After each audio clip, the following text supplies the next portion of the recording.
Welcome to Book of Recaps. Today we are going to discuss the thriller mystery movie named The Dark Places. The movie starts with a flashback scene where we see the murderer telling a young girl named Libby that he loves her very much and that she should always remember this. After this, Libby is shown in the hospital and she is being asked who committed the murder. The story then moves to the present, and Libby has grown up. Libby tells us that after the murder, many people helped her by sending her money. She got so much money that she could live her whole life without working. And that's exactly what she did. Now that she has grown up, she is still living on that money. She has now come to see her accountant, who tells her that a big problem has come up. All of her money is gone now. Libby does not believe it. The people who used to send money to Libby are not sending it anymore because she has grown up and people are forgetting about the incident. Libby had also written a book about the murders, but not many copies of it were sold. Libby is surprised to hear this and doesn't know what she will do now. Her accountant tells her that this could be a good thing because now she can finally do something with her life. But Libby is a total loser and does not even know what to do in life. When Libby comes home, she finds a lot of letters waiting for her. When she opens one letter, she gets an invitation to a place where she can get a lot of money. She calls the person who sent the letter. He tells her to meet him at a laundromat. There, a man named Lyle introduces himself and says that he wants to invite her to his club. Lyle runs a club where all the members are interested in famous murders. They try to solve the murders, talk to the victims, and like to make theories about what really happened. Now, Lyle is inviting Libby to this club. Libby is supposed to get $500 for appearing, but she says that she wants $1,000. Lyle convinces her to come for $700 and tells her that she will have to talk to the members about the incident. Now we are shown another flashback to when Libby was small. Her mother was making breakfast for her, and her brother, Ben, came into the kitchen. Ben was going to leave, but his mother stopped him and told him he should have breakfast first. Ben is wearing a hat, and his mother tells him to take it off, but he doesn't listen. When his sister also tells him to take it off, he finally does, and everyone is shocked to see that he has dyed his hair. Ben is a very weird kid. He believes in the devil and keeps writing strange things in his diary. After this, we are shown the present again. Libby has now come to Lyle's club. The people here are very enthusiastic and are trying to figure out how the murder was actually committed by role-playing the crime. Libby finds all of this uncomfortable, but Lyle tells her to go upstairs, where the more professional members are. Lyle has brought a lot of people to the club, including private investigators who are now retired. All of these people are now investigating famous murders. Lyle tells Libby that they are currently looking for a serial killer who was in her area when her mother was murdered. Here, we see that a lot of paperwork and investigation is being done. Then, one of the investigators starts telling Libby the details of her family's murder. He says that her brother, Ben, had been accused of everything based on her testimony. He says that she was very young, and her words could not be completely trusted. But still, her brother was put in jail. Because Ben was interested in the devil, everyone agreed that he must be the killer. The investigator also suggests that her father, who was also crazy and had left home, could have come back and killed the family, but no one suspected him. This man then asks Libby how her mother reacted to the scandal involving a girl named Chrissy. Libby does not know anything about Chrissy. Chrissy was a girl who had accused Ben of raping her, claiming that he was worshiping the devil with her. A woman at the club then calls Libby a liar and says that she ruined her brother's life, that he is a very good man who has now earned a degree in prison. Libby gets up and says that they do not know anything about that night, and she leaves. After this, we are shown another flashback. Here we see Ben hanging out with some kids who do drugs. Ben wants to show that he is cool, so he tries to fit in with them, but they tell him to leave. When these kids find out that Ben is into devil worship, they get interested and want to hang out with him, so he starts telling them made-up stories. After this, we see his mother. A man comes to her who has taken a loan from her. He tells her that his crops are not selling well. The mother is a farmer, and she says that last year the crops were not good, but if they get good crops this year, then everything can change. The man says that nothing like that is going to happen, and the bank is now going to take their land. Now we see the present again. The next day, Libby comes to meet Lyle again. She says that she can help him with the investigation he is doing, but for this, she will need money. Lyle also agrees to give her the money. After this, Libby comes to meet her brother in jail. Ben tells her that he has now completed his high school diploma and is taking a degree. He looks at Libby very happily. Libby asks if he has started believing in God now. He says no. Libby then asks if he is not angry with her. He says that he is angry with many people, but she is not one of them. Libby says, "I know that you did it." Ben says that whatever he said in court was all wrong. He just wanted to be cool in his school and that's why he was saying all those things, and he didn't understand what would happen because of it. Libby asks, if this is true, then why didn't he appeal his sentence? Her brother was not saying anything, so she left in anger. After this, we are shown Ben from the past again. He is with his girlfriend, Deandra. She is very angry with him because of the rumors that he took some small girls to a farm and molested them while worshiping the devil. Ben says that there is nothing like that and that it is all just rumors. In the next scene, we see that his mother's sister has come to visit. She lives in the city and earns a good living.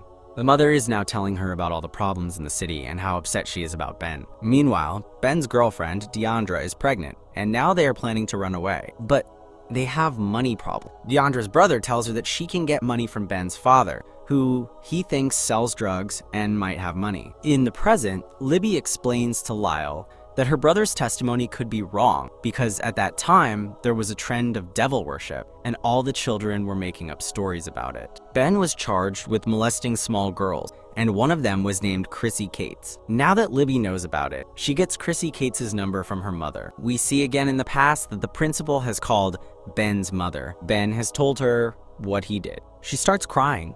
If this really happened, then she is in a lot of trouble. Ben will also need a lawyer, and she doesn't have that much money. To find out the truth, she goes to Chrissy's house. Her parents are also there, and Chrissy's father is very angry. When the mother asks Chrissy what happened, she also tells her the story.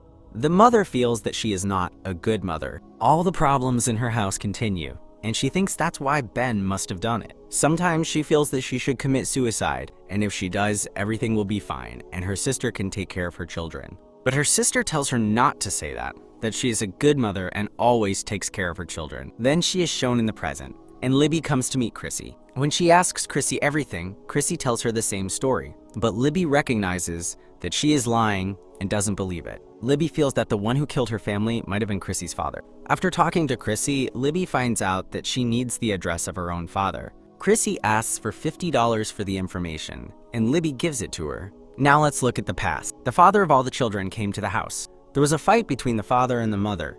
The father wanted some money, and the mother was not giving it to him. The father got angry and left the house. In the present, Libby goes to find her father. She finds out that he lives in a burnt-out factory. When she arrives there, her father doesn't recognize her. But when they share their childhood memory, the father realizes that she is his daughter. Libby tells her father that he is old now, and if he did it, he can tell her everything. Her father says that he didn't do it. He says that on the night of the murder, he saw Deandra's brother's car outside the house and realized that something was wrong. Libby's father saw something there that night, but Libby has no idea about it. In the past, Deandra's brother and Ben have come to meet Ben's father. Ben's father took a lot of money from Deandra's brother, and he is asking for it back.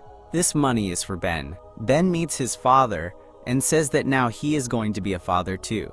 Ben's father asks if he is sure that this is his child, which makes Ben a little suspicious. When they are coming home, Deandra and her brother start doing drugs. Then they take out a sword and want to take a sacrifice for the devil. They kill animals in front of Ben. In the present, we see that Libby comes to meet her brother again. She tells him all the progress she has made in the investigation. Her brother tells her not to do all this. He says, "You lied about me at that time. That's why my whole life is ruined. And yet I have forgiven you.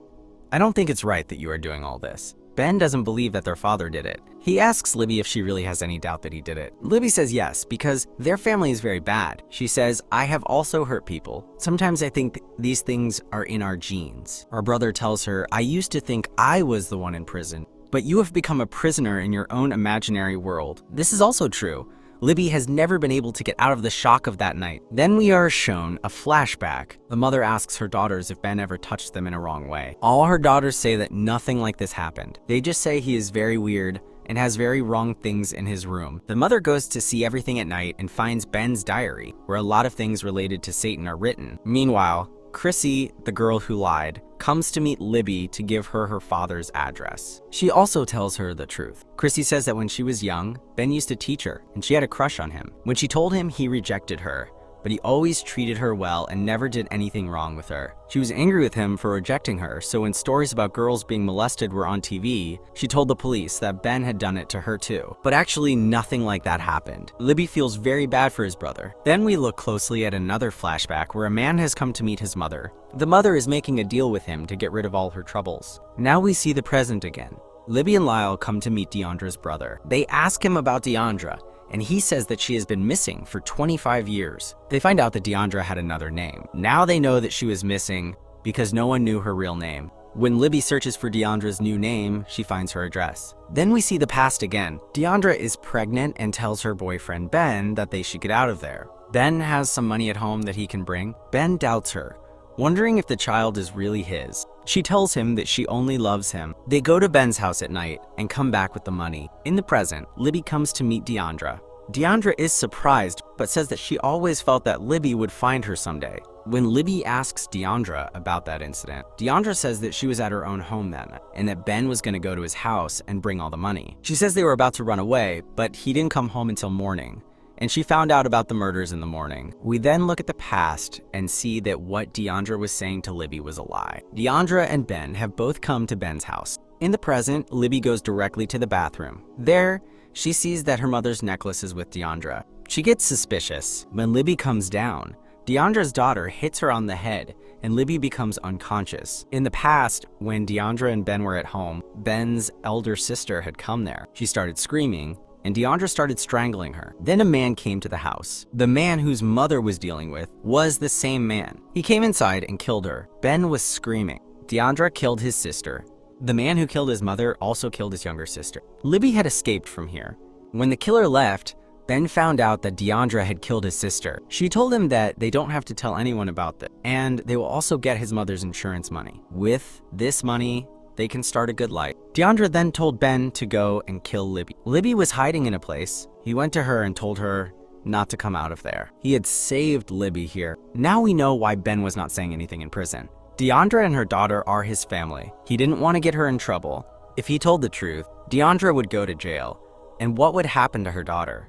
He was hiding this secret. Deandra's daughter attacked Libby's head because Libby could now know everything. Deandra and her daughter were going to kill Libby, but then Libby escaped from there. While looking for Libby, Lyle also went there. Now we know everything about Deandra. Lyle tells Libby that the man who killed everyone was a serial killer. Your mother gave him money to kill her because of her death. She thought he was helping people, but he was a serial killer, so he killed everyone and left. Deandra killed her sister. Now the police are also after her. Ben is innocent. Now he is going to be released from jail. Libby meets him. Libby says that Deandra killed my sister, but you were covering for her. Ben says that he used to love Deandra and that his child was about to be born, which is why he hid the secret. Libby apologizes to him for lying that her brother did it. Actually, she didn't see anything. Ben asks if they can be a family again. Libby says, I don't know anything about you, and you don't know anything about me. We can't even know each other, but you are my brother. They are always going to be a family. They have forgiven each other. Ben says that when they were young, everything was wrong, but as a family, they also had a lot of good moments. They never remember them. After their mother's death, everything was negative, but they were a good family. Ben was also a good brother. Now she is going to see the positive side of life and live a good life. Now she is going on a new path in the sun, and this movie ends here.